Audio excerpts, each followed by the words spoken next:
তার সাথে কথা নেই বহুদিন ধরে। দুজনের পথ এখন একদম আলাদা। তবুও হঠাৎ কেন নিঃসঙ্গ দুপুরে অজান্তে তার কথা মনে পড়ে যায়।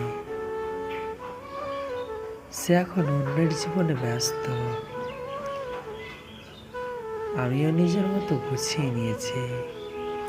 তাকে ফিরে পাওয়ার কোনো জেদ নেই, নেই কোনো অপ্রাপ্তির হাহাকার। শুধু বুকের ভিতর চিনচিন এক শান্তি।